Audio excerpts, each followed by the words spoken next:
Welcome to Spartan Theology for another episode of Critical Apologetics Review. This is episode 2. If you haven't seen episode 1, check it out. I posted it a couple days ago. It was a review of a Mike Winger video. But if you're new here, I'm a Christian who likes to take a critical look at what a lot of other Christians and non-Christians have to say, whether it be YouTube or Twitter or online, things along those lines, that people, kind of social media, things that are happening to kind of help people think about things hopefully more clearly, better understand what's going on, and maybe I can help some people learn along the way while I do a little bit of learning on the way. So if that sounds like something you're interested in, definitely subscribe to the channel, like the video if you enjoy it, and if you're already subscribed to the channel, I really appreciate it. Thank you for coming back for another video. So to kind of set up where we're going in this video, I'm going to be looking at a video from Trinity Radio where they talk about some reasons people typically reject the Bible or challenges people bring against the Bible, and just kind of having like a sit down chill conversation. So but there's some few points I'm going to pull out that I think I have some really interesting points to add, and the reason I'm kind of pulling out smaller points is just I think it's more interesting. They just brought up some thoughts I had, so I just kind of want to share them, and we'll go through it. Like I said, it's going to be some pretty short clips. The video itself is like 36 minutes long, so if you want to go check out the full video, I'll put the link in the description and you can go check it out. But yeah, I think it's really interesting some of the things he brings up, and it's like when you kind of focus on these smaller points, I think some of the most productive conversation can happen. I mean, and sometimes when you're having a bigger conversation, you might miss over these points. So yeah, I just kind of want to focus in and say a few things that I think are interesting. But see, this is the problem that we've got. Christians in America have been trained to defend everything through harmonization. And so they get themselves in a jam when they get a good atheist or somebody who's gone on YouTube and learned a couple of facts. I mean, they don't know much about anything, but they've learned a couple of facts about the angels or this or that, or why was this said, or was Abiathar the high priest in Mark 2? Wasn't it Ahimelech? You know, and the point is when they get there and they say, because we're trained. So the point he makes right here at the start about how Christians typically are just trained that you have to harmonize all these discrepancies that you see in the Bible. I agree, and that's like a big thing I try and focus on my channel, is helping people see you don't have to do that. And sometimes, and not even that you don't have to, but sometimes you just cannot. It's just dishonest to harmonize certain parts, especially of the Gospels, which I think is kind of what they're talking about here mainly. So I'm totally on board, right? That's a big part of what I do on my channel, just showing that that doesn't work to help people, right? And then, but we'll get more into that because he brings up more of kind of his reasons why. And it says a little more in this next part. But the next thing he says is super telling, and that's why I cut off so quick. Just, oh, if it comes from, you find this one atheist who, knows a little bit here or there, but really doesn't know much, right? They have to like put them down and say, first off, have to put them down right away because they're an atheist. So you could just kind of put them down for some reason. Say, they might think they're smart, but they really don't know that much, right? Because if they did, they wouldn't try and talk about how harmonizing doesn't work, but you just admitted that harmonizing doesn't work, right? So that's like right there saying, well, you might find an atheist. I'm not an atheist. I'm a Christian. And I'm bringing these up, right, because I want to help other Christians, because I think it's true that there are these issues in the Bible that have to affect the way we understand what it is. And just all these different things that I talk about a lot, and I'll continue to talk about. But just the way he says, like, well, you might find an atheist, so that's wrong. And then they have to put him down. So that's just kind of what I wanted to touch on there. But get back into the actual.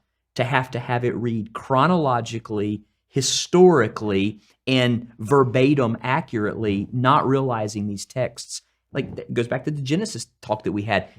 Genesis might be a different type of literature than what we're reading it as. We're trying to make it a space-time universe, blue earth, sphere like that we think of in our cosmology, and they're writing a completely different cosmology. So all I'm saying is I think that for me, when people are like doing the Bible's got all kinds of errors, all kinds of problems, I'm usually of the camp that you don't understand what you're reading, right, and you're trying to fit the Bible into a puzzle that it never claims to be. Yeah. And Chip, if So yes, that's why I wanted to play a little bit more of the clip before I really got to his main point. And I think he makes a good point here. that we don't want to, impose things on the Bible that it doesn't, like the whole cosmology and thing. I'm totally on board there, right? They had a completely different cosmology. I'm sure most of the biblical authors, or a lot of them, believed in things like flat Earth and a solid dome, and that the stars were different thing, all kinds of stuff as far as cosmology. So I'm perfectly think yes, you're on the right track. Let's not impose that on the text and make it say, oh, that's wrong because it doesn't agree with modern science or whatever. So boom, you're on track there. But I think what he doesn't want to admit is that this means there are issues, right? Like, yeah, I just think he's kind of missing. He like gets part of the way there, but is missing like the final step. That okay, let's admit that there are these issues and differences in certain books, or may not totally agree with other books, and things like that. Like, I think you're on track there, and that's where I'm at, right? And that's what I'm trying to help people see. Because for either one thing, I want to do it like trying to help people see this. Because two, either someone will point me to something and show me that I'm wrong, or two, I'll help someone else get closer to the truth, or closer to understanding what it's meant to tell us. So yeah, but I just think the thing, like, he wants to admit that harmonizing all the time leads to issues, but I just don't think he fully lets it click, and then he kind of still just holds the idea that there aren't issues if you just look at it correctly. But then you're just kind of redefining it, right? If you say, well, if it can't disagree, then it must be this. And so he's just doing kind of, and they'll admit that when you're, but he's the foundation he has is that the Bible isn't wrong. So therefore, he's willing to change, what type of genre a text is to if it make it fit, or like this must be not really literal, but this part is totally literal. And really, he kind of people in this camp, the way I'm seeing it, you're kind of deciding it based on this foundation of there can't actually be any errors when we understand it properly, or any disagreements when we understand it properly.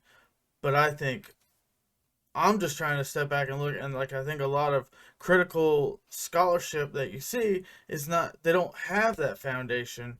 So you're just saying what's the text trying to say and then go from there, right? If you have that foundation, it's going to hold you back, right? And if come to find out like everything does agree or whatever, then sure. But I mean, I don't think it does. I think there's major disagreements, just like the Gospels. And I think we're kind of largely talking about the Gospels. I think in certain parts, the Gospels are trying to say different things. Are they 100% contradictory, logically contradictory? No, I don't. I'm sure there's a logical way you can harmonize them, but I think they're trying to say different things, and with that, they're telling a story in different ways. I mean, I don't think the gospel authors would have been all sitting in the room like, yeah, we're all best friends and we totally agree. We just said this a little bit different way, like, but we're all saying exactly the same thing. No, no, there's a lot of reasons to think that Matthew and Luke are changing, rewriting Mark to say different things. Sometimes pretty strong disagreements, and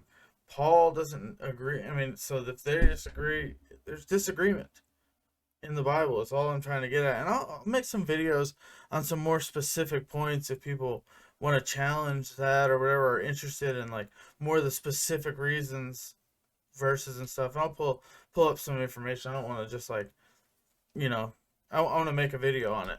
So yeah, if you're interested in that, if like this kind of topic brings that up and you're interested in that, let me know in the comments. If you think I'm totally wrong, let me know in the comments if you agree. But yeah, I think like the big point he's pointing at here is that like the fact that Christians are told they need to harmonize is causing problems.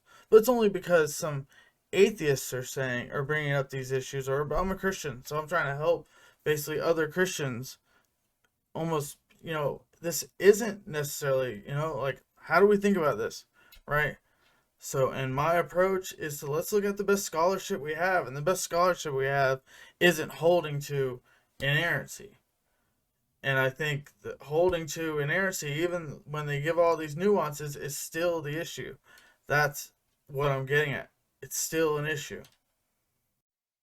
So, to just kind of wrap things up, I think really this video pointed out just, and it was such a short clip, And like I said, so I think just keep in mind, like, it was a super short clip. This guy, like, didn't think every single word out, and I know I'm analyzing kind of every word, but so it's not. And so since I understand that, I'm obviously not like think this guy's so wrong for saying it. I just think it points out something that was interesting, and it kind of, when people are kind of in a stream of conscious, like a conversation, like he was, that's really, I think, a good point to kind of pull a clip like that, because I think this guy truly, like, this is how he thinks, and this is how a lot of people think, and I think what's going on basically is that foundation is there of inerrancy, and even though you're like, you nuance it in a way like Jonathan Pritchett did earlier in this video, which I didn't really play.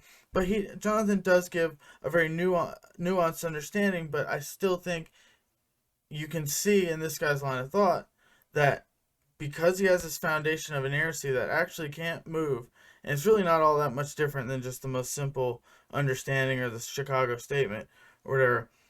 He recognizes that harmonizing is an issue, but then his solution is not, let's think about this critically, and like I said, go to maybe like the scholarship or something. You're sticking with this foundation and just kind of moving it around and kind of pushing the problem somewhere else where things are a little more flexible, like genre, he points out, or cosmology and these certain things where maybe they actually are trying to say something different. And that's, I think, if you're not willing to say that they're trying to say something different, then you're not going to get the message that any of the Bible is trying to tell you. That's the problem. And I think if you've ever seen my interview with Dr. Chris Keith, that's something I got from his work that's really stuck with me. It's that, like, when you harmonize the gospels, you end up with a story that none of the gospels were saying. And that's the issue. So you don't understand what any of them are saying, because the only story you really understand is this conglomeration, harmonization, amalgamation that none of them are. This story doesn't actually exist. And I think I can point that out too with things in the Old Testament that I'm going to start kind of addressing too in my videos. But I really think this is a big topic, this whole harmonization, inerrancy, and I'll have some more to say about some more clips. I might even pull another tiny clip out of this video, but I want to keep these really digestible and just kind of make a single point or a couple points. And once I get more than that, I think it's just dragging on. I might as well make it into another video so people can kind of hear what I'm saying. Critique this. I'm curious. Do you think I'm totally wrong? Do you think I'm right? I just kind of want some feedback, because I think this is actually like a pretty crucial thing in my thought. And I'm willing to admit that, right? That I think we don't have this foundation of inerrancy that has to stick there. That's not something. You can still have biblical authority. You can still be confident that the Bible is true, and just that, how do we, like, in true in what it wants to say. There's so many different ways to understand it, but let's take that part away and just understand what is it trying to say. Because if we have that foundation of inerrancy, I don't think we're going to be able to understand what the Bible is actually trying to say. So, like I said, if you enjoyed that, subscribe to the channel. If you made it all the way in and you're not subscribed, come on, just subscribe. But and if you made it to the end and you haven't liked the video, hit the like button, please. It definitely helps me out. But really, just, if you enjoy the videos, continue watching them. That's really what I ask. If you don't enjoy watching them, don't watch them. I'm not. Yeah, it's nothing off me. I'm trying to make good videos that people enjoy. So if you made it to the end, then clearly you enjoyed at least a little bit.